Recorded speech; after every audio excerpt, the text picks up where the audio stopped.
Puji Tuhan, shalom Bapak Ibu Saudara. Oke, kita sama-sama tangkap pesan Tuhan ya buat kita semua. Pesannya adalah Tuhan sedang membawa kita ke tempat yang lebih tinggi. Tuhan sedang membawa kita ke tempat mana? Yang lebih tinggi. Wow, sesuatu yang luar biasa ya. Tentu kalau waktu kita dengar pesan ini rasanya wow, Tuhan betul aku lagi dibawa ke tempat tinggi. Ini yang menjadi pesan Tuhan ya. Tuhan lagi bawa kita dari posisi yang sebelumnya ke posisi yang baru ya. Dan dikatakan posisi itu lebih tinggi. Tuhan akan bawa kita naik. Ya. Tetapi Bapak Ibu Saudara kadang-kadang waktu dengar pesannya, wah yes gitu. Tapi waktu cara Tuhan, kita mendengar cara Tuhan bawa kita naik. Ini yang seringkali membuat di sini aja deh Tuhan gitu. Sebab itu mari Bapak Ibu Saudara kita sama-sama baca dulu ya. Ayat yang mendasari pesan ini diambil dari Yesaya 48 ayat 17. Kita ya boleh tampilkan, kita baca sama-sama satu ayat ini. Oke, 1, 2, 3 ya. Beginilah firman Tuhan penebusmu yang maha kudus Allah Israel. Akulah Tuhan Allahmu yang mengajar engkau tentang apa yang memberi faedah.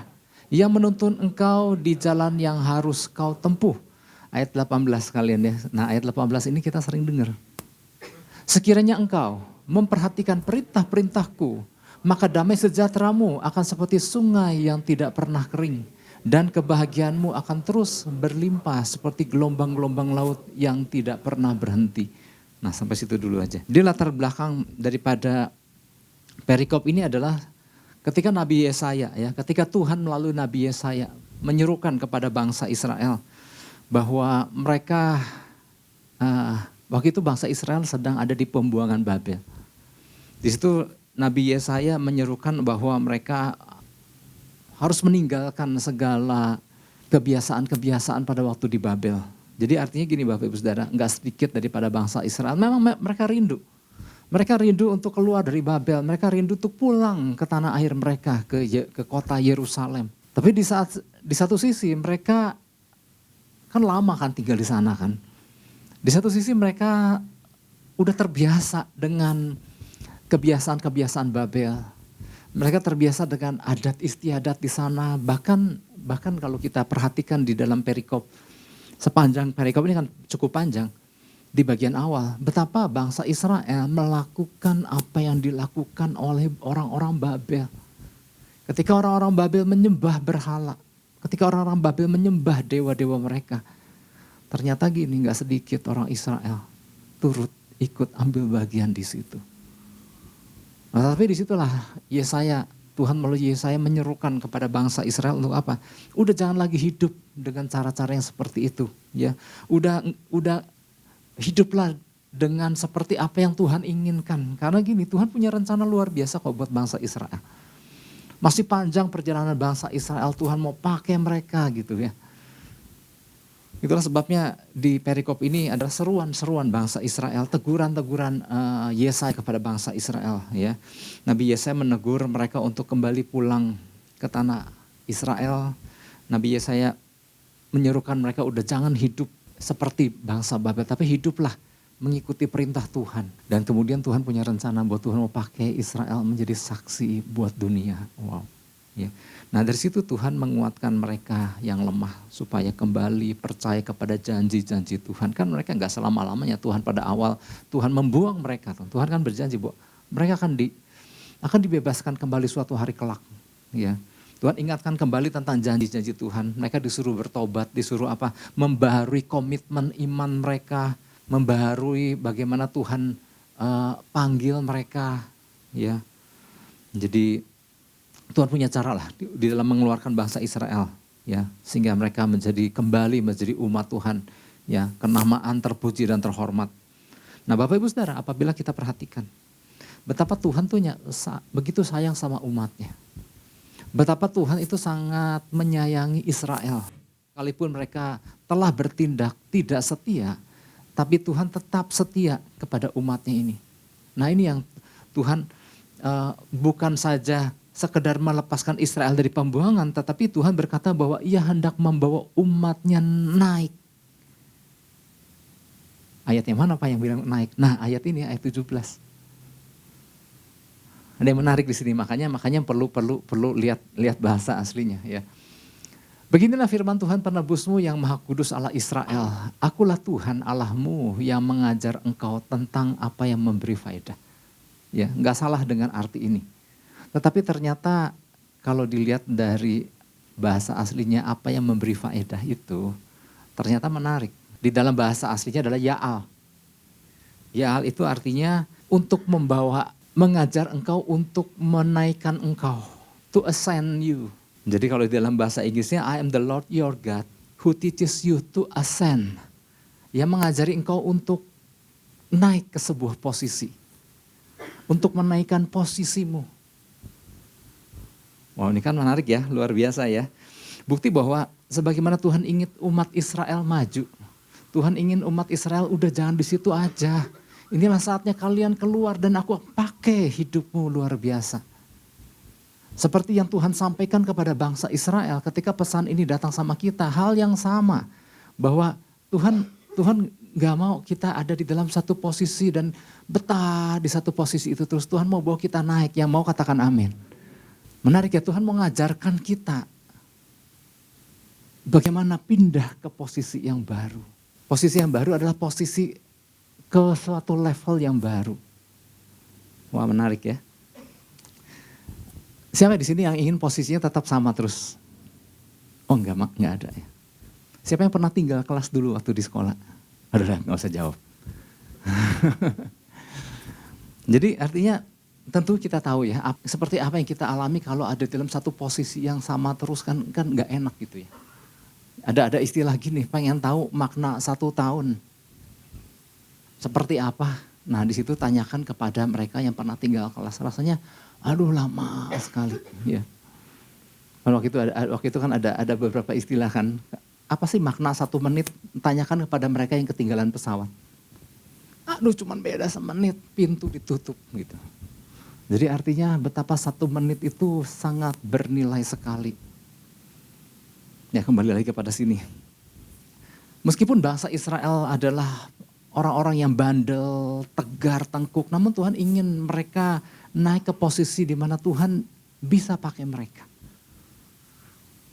Artinya Tuhan mau bawa mereka udah jangan kelamaan di Babel dan jangan ikut dan hidup seperti orang Babel. Tapi aku akan membebaskan engkau dan aku akan pakai engkau. Jadi bangsa Israel itu lagi dibawa Tuhan ke sebuah posisi yang baru. Nah hal yang sama Tuhan juga lagi bilang sama kita, saya Bapak Ibu Saudara. Enggak selama-lamanya kita ada di situ. Enggak selama-lamanya kita ada di posisi yang saat ini. Tuhan mau bawa kita kepada sesuatu yang baru. Nah ini jadi pesan Tuhan buat kita. Tuhan ingin membawa kita, setiap kita, anak-anaknya untuk naik ke posisi yang lebih tinggi dari posisi hari ini. Ya, istilah yang sering yang kita dengar adalah Tuhan mau bawa kita naik level gitu. Tapi ingat, Tuhan yang akan membawa kita, bukan kita yang naik-naikin diri kita. Ya karena gini kan, manusia kan juga punya keinginan loh. Manusia pengen jadi sesuatu kan, aku pengen jadi ini atau jadi ini. Kadang-kadang manusia yang bawa dirinya sendiri naik. Dan kemudian ketika dia mencapai posisi itu dan bilang, wah Tuhan bawa aku naik. Padahal gini, belum tentu Tuhan yang bawa naik. Kita bisa bawa diri kita. Jadi kalau kita mau ngejar posisi dengan ambisi kita, bisa nggak? Bisa aja. Tapi itu bukan cara Tuhan. Ada cara Tuhan di dalam membawa kita naik ke sebuah posisi yang baru. Jadi bukan kita yang menaikkannya.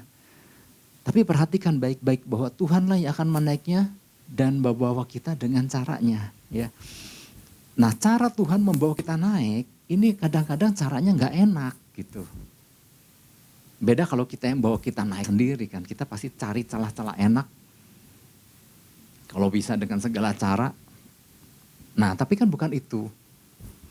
Ya. Jadi yang Tuhan bawa kita naik itu bukan semata-mata kepada suatu posisi tertentu, jabatan tertentu, ya tampilan tertentu, bukan itu. Ketika Tuhan bawa kita dalam sebuah posisi yang baru, maka level iman kita pun menjadi lebih baik. Kan iman kan ada tingkatan iman kan. Dan Tuhan gak mau kan kita cuma imannya segitu aja gitu. Maka Tuhan bawa iman kepada iman yang lebih kuat lagi. Iman yang lebih dahsyat lagi.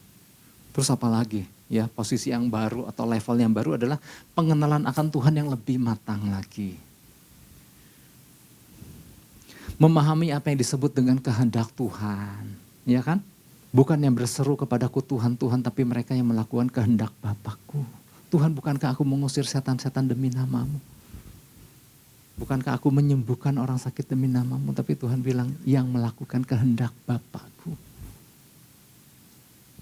Artinya Tuhan mau kita bukan cuman sekedar bisa ini bisa itu, puji Tuhan dengan semuanya itu. Tetapi kedewasaan itu dilihat dengan seberapa kita mulai menangkap kehendak Tuhan dalam hidup kita. Oh, ini maunya Tuhan. Terus apalagi? Lebih memahami kemana kita harus melangkah. Mulai belajar dalam tuntunan Tuhan. Enggak nebak-nebak lagi gitu. Terus apalagi? Mulai berfungsi dan lebih efektif. Kan Tuhan kan menyelamatkan kita kan untuk pakai kita.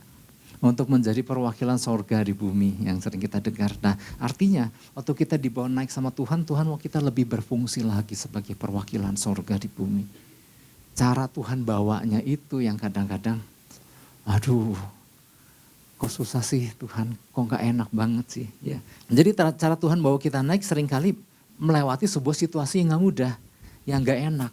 Ya, dengan konsekuensi, misalnya gini, apabila diresponi dengan baik situasi yang gak enak yang kita hadapi, maka ujung-ujungnya kita dipercayakan sebuah posisi level baru. Dan sebaliknya, apabila ketika situasi yang gak enak ini diresponi dengan salah, maka gini, bukannya naik malah turun. Kita ingat kan, kita semua sebetulnya gini, seluruh umat manusia termasuk orang percaya di dalamnya. Belum lama ini kan kita telah melewati masa 2,5 tahun pandemi. Ya sekarang pun dikatakan pandemi juga belum berakhir, tetapi sudah terkendali sekali. Tetapi ingat gak 2,5 tahun kemarin kan, sebetulnya itulah salah satu cara Tuhan. Waktu Tuhan menggembleng gerejanya, anak-anaknya. 2,5 tahun itu cukup untuk menggembleng kita di mana setelah lewat 2,5 tahun. Seharusnya muncul pribadi-pribadi yang tangguh. Pribadi-pribadi yang punya iman yang lebih kuat. Pribadi-pribadi yang menyadari bahwa wow ada kuasa yang Tuhan berikan. Pribadi-pribadi yang lebih baik lah seharusnya. Tetapi ternyata gini, gak sedikit. Ya setelah melewati 2,5 tahun masa penggemblengan yang gak mudah itu, muncullah orang-orang percaya yang gak sedikit nih, yang jadi lemah, yang manja. Nah ini yang egois. Artinya, sebetulnya kan di masa 2,5 tahun itu adalah masa di mana inilah saat Tuhan dewasakan kita. Oleh sebab itu mari Bapak Ibu Saudara, apa yang harus kita lakukan? Agar ketika Tuhan sedang membawa kita naik ke posisi yang lebih tinggi, kita nangkep. Sehingga apa? Sehingga kita tibalah di sebuah posisi yang Tuhan kehendaki. Jadi apa nih yang harus kita lakukan? Yang pertama gini, perhatikan perintah-perintah atau arahan-arahan yang Tuhan berikan. Yang pertama adalah perhatikan perintah-perintah atau arahan-arahan yang Tuhan berikan di ayat 18. Ini berbicara tentang ketaatan. Ya, kita sama-sama belajar.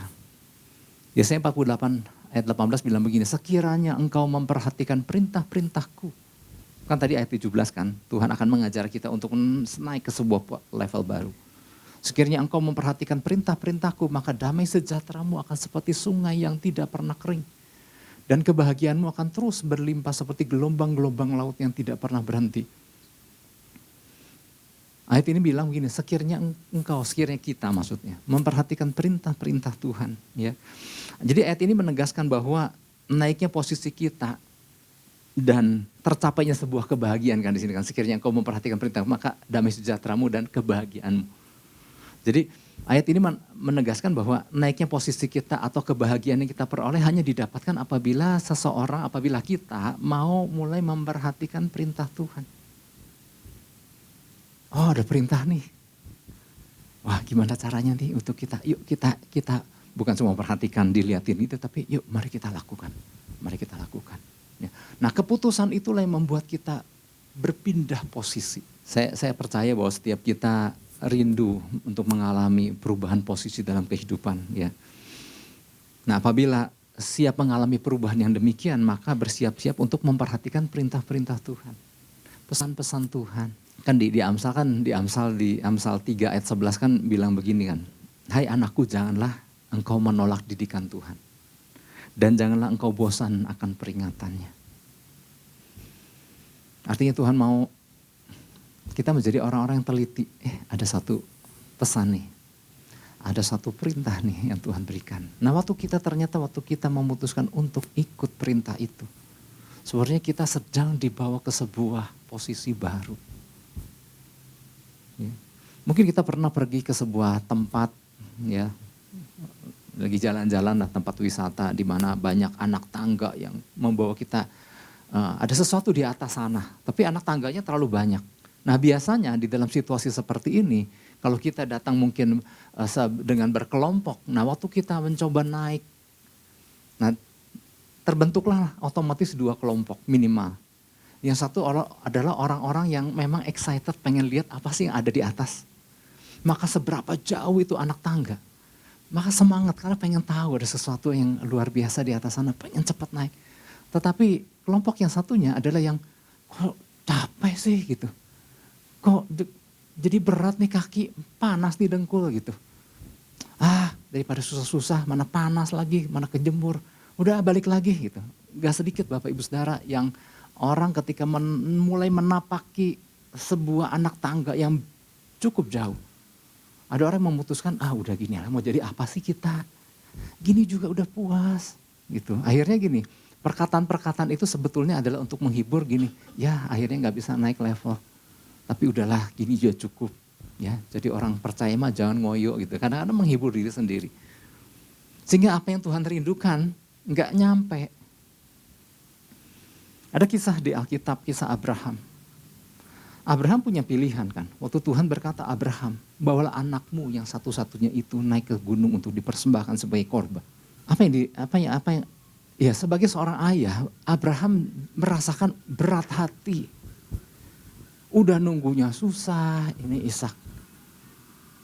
Anaknya udah mulai besar, ya udah lumayan besar. Mesti dipersembahkan sebagai korban bakaran. Aduh, ini kita gimana gitu ya. Tetapi apa yang dilakukan Abraham, ya udah dia lakukan. Berat gak? Berat Bapak Ibu. Gak gampang. Abraham bisa gak membuat sebuah keputusan, enggak Tuhan. Aku mau gini aja, aku gak mau kehilangan anakku. Mungkin Abraham bisa aja ambil keputusan itu. Dan apabila Abraham ambil keputusan itu, ya udah hidupnya begitu-begitu aja. Tapi Abraham gak nyangka ketika dengan ketaatan dia memperhatikan perintah Tuhan. Dengan berat hati dia naik ke atas gunung. Sambil menuntun anaknya dan membawa kayu bakar. Sambil anaknya bilang, mau ke atas, mau korban bakaran, binatangnya mana? Aduh jawabnya susah bener. Dalam hati Abraham, ya kamu gitu. Tapi Abraham di dalam ketaatan, dia terus naik, mendaki. Sampai ada satu titik di mana dia mulai meletakkan anaknya dan dia mulai mau menusukkan pisaunya ke tubuh daripada anaknya. Dan malaikat kan kita tahu mencegahnya. Dan Tuhan tahu betapa Abraham mau melakukan apa yang Tuhan perintahkan. Nah setelah peristiwa itu Bapak Ibu Saudara, hidup Abraham sama enggak? Enggak, beda. Dia lebih kenal Tuhan. Maka muncul julukan Jehovah Jireh yang seringkali kita ucapkan, ikut-ikut ucapkan gitu kan. Karena ingin mengalami seperti yang Abraham alami, tapi buat Abraham yang mengalami. Ucapan Jehovah Jireh itu gak akan muncul kalau dia memutuskan untuk tetap di bawah, gak mau membawa anaknya. Di atas gunung Tuhan menyediakan. Sebuah pengenalan yang baru akan Tuhan. Sebuah level baru di dalam hidup pengiringannya sama Tuhan. Jadi sebelum peristiwa dia membawa anaknya ke atas dalam ketaatan. Berbeda ketika dia sudah membawa anaknya itu. Dan ternyata Tuhan kan memang gak mengorbankan anaknya, kan ada domba di situ yang menjadi pengganti. Makanya Abraham melihat, wah Tuhan bisa menyediakan di atas gunung. Sehingga dia begitu yakin Tuhan adalah Tuhan yang menyediakan. Nah pengalaman ini kan gak bisa diperoleh kalau orang gak mau ikut naik. Ya, jadi cara Tuhan membawa kita ke dalam sebuah posisi baru seringkali gak mudah. Kita gak menyadari bahwa gini Bapak Ibu Saudara, yang namanya perintah Tuhan itu gak selalu, ya salah satunya lewat pesan-pesan Tuhan yang Tuhan berikan tiap minggunya itu. dan dibahaskan tiap hari sama rekan-rekan pengkhotbah lainnya. Tetapi perhatikan Bapak Ibu Saudara, seringkali kan Tuhan tuh berulang kali menyampaikan pesannya. Ya kayaknya kayak saya kayak kecerewetan gitu ya. Tetapi saya percaya kan di Komsel sekian minggu yang lalu kan ada pertanyaan kan gini, kadang-kadang Tuhan menyampaikan kunci-kunci kemenangan. Tuhan menyampaikan kunci-kunci terobosan lewat pesan-pesannya. Nah pertanyaannya gini, apakah kita memperhatikan gak pesan-pesannya itu? Seringkali kan saya kayak kebawelan gitu ya, bicara lagi tentang bagaimana posisi seorang pemimpin di dalam keluarga. Nah waktu pertanyaan itu disampaikan di Komsel kan ternyata gini, seluruh Komsel memberikan jawaban yang benar loh semua. Sadarkah Anda ketika Tuhan melalui gembala suka menyampaikan pesan-pesan kuncinya itu di dalam keluarga? Oh semua jawabannya sama, bagaimana menjadi seorang pemimpin, seorang imam di dalam keluarga. Semua menjawab sama, bagaimana keluarga membangun mesbah. Padahal gini Bapak Ibu Saudara, sekiranya kita memperhatikan, ya bukan cuma sekedar apal aja nih, sekiranya kita mulai, wow berarti ada satu posisi yang harus ada tanggung jawab yang harus aku emban sebagai seorang pemimpin di dalam rumah tangga. Aku ambil itu. Seringkali gini, kita tahu, tetapi nanti aja. Aku punya wakil kok. Ya adalah istriku gitu. Nah seringkali Bapak Ibu Saudara perintah-perintah itu Tuhan banyak kasih gitu. Cuman kalau kita mau mengalami sebuah level baru dalam kehidupan kita tangkap itu baik-baik. Ya, memang gak mudah ya mencerna perintah Tuhan itu. Kadang-kadang kita terlalu pakai logika dan kadang-kadang kita suka ngehibur diri. Yang penting mah gini, cukuplah Tuhan ngerti kita lah gitu. Kadang-kadang kita enggan untuk melangkah lebih lanjut dan kemudian kita hibur diri kita. Yang gini mah cukup lah, yang penting gini aja gitu. Nah kalau di perjanjian baru Bapak Ibu Saudara, peristiwa tentang bagaimana Yesus memilih murid-muridnya dan hendak pakai murid-muridnya menjadi alat-alat yang luar biasa. Kan murid-muridnya kan adalah nelayan-nelayan sederhana yang biasa. Dan itu dimulai ketika mereka menangkap ikan semalaman gak dapat apa-apa. Dan ketika pagi menjelang siang, Tuhan nyuruh memilih perahunya Simon Petrus dan bertolak ke tempat yang lebih dalam. Dan kemudian singkat cerita dia memerintahkan tebarkan jalamu di tempat yang dalam. Guru, sudah semalam-malaman kami menangkap ikan dan tidak mendapatkan apa-apa. Rasanya yang namanya perintah Tuhan itu, kalau dicerna pakai logika kan, apaan sih? Ya, orang udah semalaman nangkap ikan. Sekarang pagi-pagi siang gini suruh nangkap ikan. Malam aja gak dapat apalagi siang gitu. Nah tetapi yang luar biasa kan, Simon Petrus bilang begini, namun karena engkau yang memerintahkannya. Nah ini ya artinya apa? Sekiranya kita memperhatikan perintah-perintahnya. Dan ketika Simon Petrus, wow ini kan tapi perintah. Ini kan perintah Yesus. Tapi karena engkau yang memerintahkannya maka aku melakukannya juga. Dan apa yang terjadi? Sesuatu yang dahsyat. Mereka menangkap ikan dengan jumlah yang banyak sekali. Nah lewat peristiwa ini Bapak Ibu Saudara. Peristiwa yang buat sebagian nelayan ini pasti gak masuk akal. Tapi ketika mereka melakukannya apa yang terjadi? Di antara nelayan-nelayan yang taat itu. Ada level baru kehidupan mereka. Di mana Yesus berkata, mulai hari ini engkau bukan lagi penjala ikan, tapi engkau menjadi penjala manusia. Ada sebuah level baru kehidupan mereka. Dan itu semua diawali ketika mereka memperhatikan perintah-perintah Tuhan. Perintahnya kan simpel kan kadang-kadang ya. Tapi logika kita yang kecanggihan kadang-kadang. Enggak lah, bukan itulah maksudnya. Kadang-kadang kita menghibur diri kita untuk enggak melakukan maksudnya. Jadi yang pertama, ya, jadi apa yang harus kita lakukan agar ketika Tuhan sedang membawa kita naik ke posisi yang lebih tinggi, kita menangkapnya sehingga apa? Kita ada dalam posisi yang Tuhan kehendaki. Ini kan sebetulnya pesan ini kan, wow Tuhan lagi mau bawa kita sesuatu. Ya.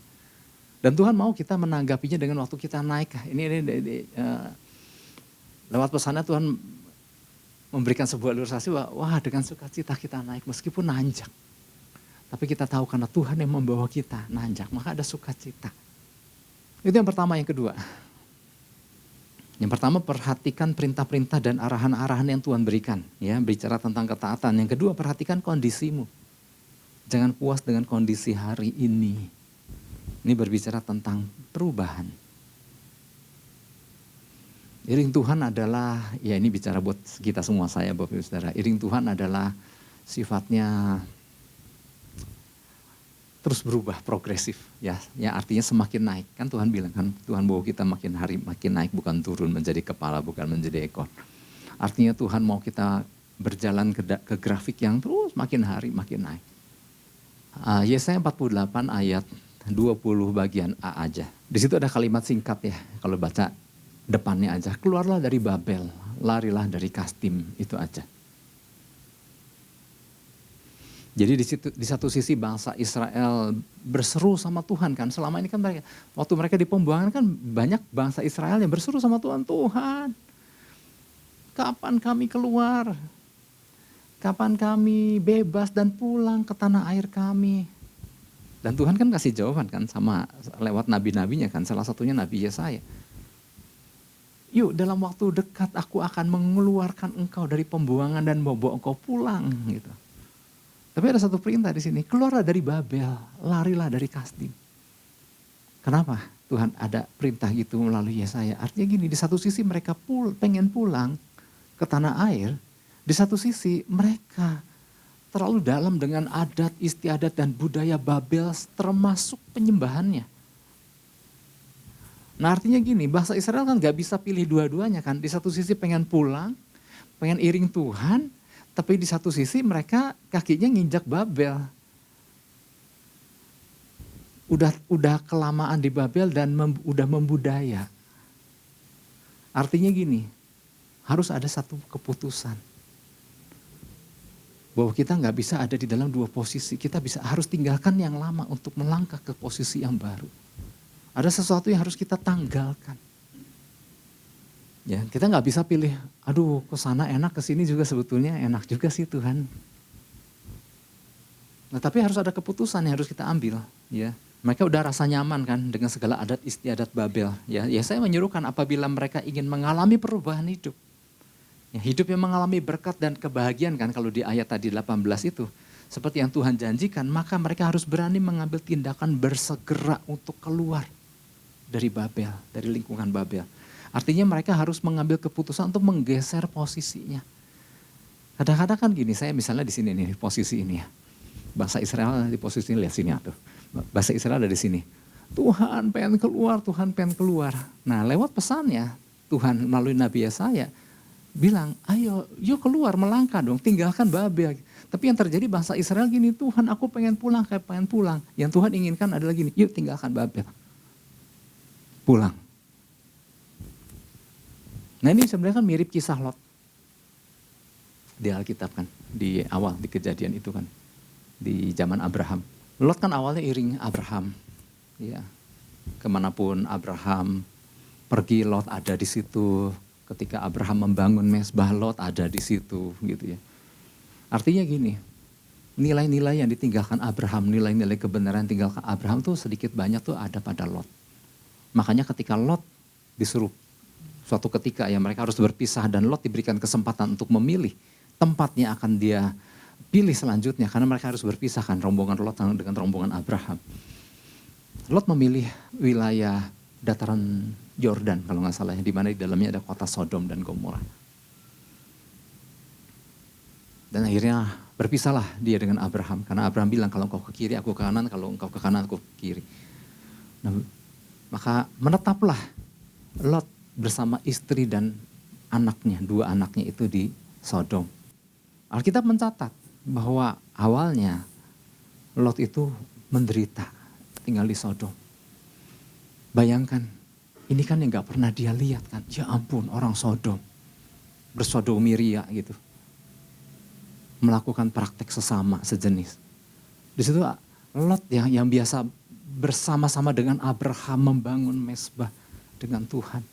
Merasa, sangat benar-benar wilayah ini, awalnya mungkin, makanya dia sangat menderita kan. Betapa pemandangan yang lihat. Sampai suatu kali kan waktu Tuhan menyuruh malaikat untuk membebaskan Lot suatu hari kan. Sampai orang-orang di Sodom aja naksir sama malaikat yang dikirim Tuhan kan. Mungkin ganteng kali gitu. Lot biarkan kami pakai itu tamumu itu. Dan sampai akhirnya gini Bapak Ibu Saudara. Lot bilang menjawab gini. Jangan pakai tamuku, pakai anakku aja. Artinya gini kan, budaya Sodom udah mulai merasuk ke dalam hidup Lot dan keluarganya. Sampai suatu hari Tuhan memperhatikan Lot tetap dianggap orang benar yang harus diselamatkan. Nah akibatnya apa? Waktu penyelamatan itu datang kan. Istri Lot kan ketinggalan. Dia lihat ke belakang karena gini, melekat banget Sodom itu buat mereka. Sebetulnya gini Bapak Ibu Saudara. Ya artinya gini. Ini gambaran apa yang terjadi pada waktu itu. Kalau disepadankan dengan apa yang terjadi hari ini adalah kan kurang lebih sama. Dimana kalau kita memilih untuk ikut Tuhan dan Tuhan membawa kita ke sebuah posisi yang baru. Sama. Ada keputusan yang harus kita buat. Kalau kita tahu ini adalah gaya Sodom misalnya istilahnya aja ya. Maka kita harus berani melangkah. Nah sekarang ada pertanyaan, kapan sih waktu yang terbaik untuk meninggalkan Babel nih dalam istilahnya. Sekarang, ya. Jika kamu, Ibrani 3 kan, jika engkau mendengarkan firman-Ku, jangan keraskan hatimu. Hari ini juga. Tapi yang terjadi seringkali Bapak Ibu Saudara ketika di dalam pelayanan kadang-kadang saya mendapati orang-orang yang suka berjanji, Pak, tahun depan saya benar-benar akan sungguh-sungguh ibadah. Saya bilang, kok tahun depan sih? Iya Pak, tahun depan. Bulan depan saya baru meninggalkan ini kebiasaan ini Pak. Saya bilang kenapa bulan depan sih? Kadang-kadang kan gini kan, kayak masih sayang-sayang gitu. Tapi mari sama-sama belajar ya. Saya ngomong gini juga artinya, yuk kita sama-sama berani untuk membuat sebuah keputusan. Sebetulnya kan kita punya kebenaran kan, pijakan kebenaran di mana kita tahu lah bahwa itu tuh sebenarnya nggak berkenan. Misalnya ini contoh aja. Tapi jangan berlama-lama. Oke, kalau memang datang pesan Tuhan bahwa Tuhan mau berubah posisi kita menjadi posisi yang lebih baik. Posisi yang lebih tinggi maksudnya. Ada hal yang harus kita berani tanggalkan. Sebagaimana Yesaya sampaikan kepada bangsa Israel, keluar dari Babel. Keluar dari Kastim. Kapan keluarnya? Nanti, enggak. Inilah keputusan kita untuk ambil. Ketika tahu bahwa kita di dalam sebuah struktur kerajaan surga, lagi-lagi ngomong itu lagi, struktur kerajaan surga di dalam sebuah keluarga. Kalau kita tahu masing-masing posisi kita, ambil posisi itu. Berfungsilah di posisi itu. Oke Pak, mulai tahun depan, jangan tahun depan. Sama halnya di dalam kehidupan sehari-hari, kita rindukan, aduh Tuhan aku ingin mengenal Engkau lebih lagi. Nah mulai ambil sebuah keputusan. Aku mau bersekutu dengan Engkau lebih lagi. Aku akan menggali lebih lagi, supaya aku ngerti lebih lagi. Nah kadang-kadang memang gini, membutuhkan keputusan-keputusan. Nah, waktu kita mengambil keputusan untuk mau kenal Tuhan lebih lagi, ada posisi yang harus kita berani geser. Kita nggak bisa terus ada di sini sambil di dalam hati ingin berubah dan mengalami sesuatu yang baru. Tapi kita juga harus turut berpindah posisi. Oke Tuhan, aku ambil posisi ini. Ketika kita tahu bahwa Roh Kudus itu penting, kepenuhan itu penting. Karena Roh Kudus itu adalah penolong, penghibur, membantu kita dalam segala kelemahan kita, menuntun kita dalam seluruh kebenaran Tuhan. Maka betapa Tuhan aku rindu Roh Kudus penuh di dalam aku. Kita harus berani mengambil posisi.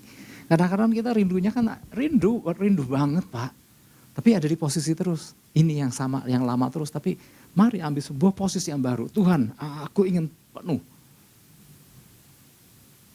Ada sebuah posisi yang baru yang kita berani ambil. Waktu kita menanggapi bahwa Tuhan membawa kita dalam posisi baru dalam kehidupan kita. Bapak Ibu Saudara, saya nggak akan panjang lebarkan. Minimal 2 hal itu. Mari Bapak Ibu Saudara, di satu sisi ini kabar sukacita buat kita. Tuhan memperhatikan kita minggu lalu, pesan Tuhan nggak lupa. Tuhan mengingat dan bahkan hari ini, minggu ini Tuhan bilang Tuhan mau bawa kita ke dalam posisi yang lebih tinggi lagi. Amin. Oleh sebab itu mari kita perhatikan Tuhan untuk ada di posisi yang baru apa sih? Nah yang tadi itu sama-sama kita belajar ya. Oke kita beri tepuk tangan buat Tuhan Yesus. Haleluya.